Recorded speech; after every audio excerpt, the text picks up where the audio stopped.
Hello, I'm Dr. Gloria Horsley, president of the Open to Hope Foundation, and I'm here at the Compassionate Friends National Conference with my friend Barbara Allen. Hi, Barbara. Good morning.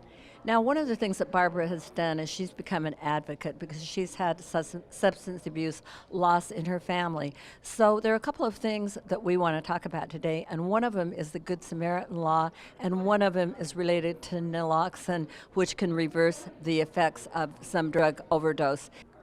Two things we want people to understand so they can save lives. And very often we assume that people know that Good Samaritan means that you could call and for help, or you could help somebody and not be at jeopardy.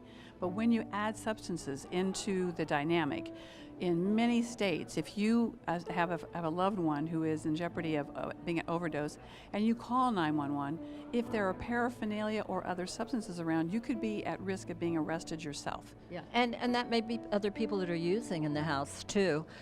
They'll be afraid to call. So you need to find out what your laws are. You need to find out what in your state, and much work has been done over the last 10 years in particular to update state laws, but not all states do protect you. So as a parent, as a sibling, as a spouse, as a friend, we don't want you to let them die out of fear of being arrested. Absolutely. And so if your laws are that you can't do the Good Samaritan law, then you need to go and try to change those, which will be great for some people who have had substance abuse losses that want to reach out and help people. And talk about the naloxone. So naloxone is also known as Narcan. So many people know it as Narcan.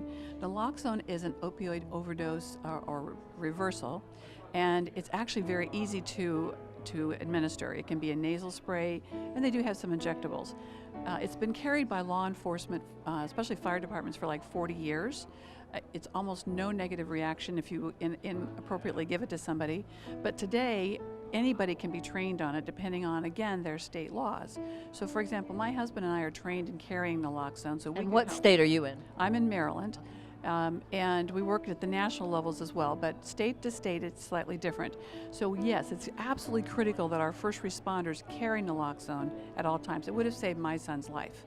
But the other aspect is many parents, spouses, partners, they can also carry naloxone, and it's very easy to administer, and it will not harm somebody if they misdiagnose the situation. So if you want to get involved in this, they can also work with you, right, Barb? Absolutely. We have a nonprofit organization that works on education advocacy, both in Maryland and across the country. So we're very active nationally as well. And could you give us a website for that? So yes, it's www.jamesplace.org, jamesplaceinc.org. Okay, so jamesplaceinc.org if you want to know more about this, if you want to get involved and really help to change things and also educate yourself. Thanks, Barb. And Barb and I always want to remind you that if you've lost hope, please lean on ours until you find your own, and visit us at opentohope.com, and God bless.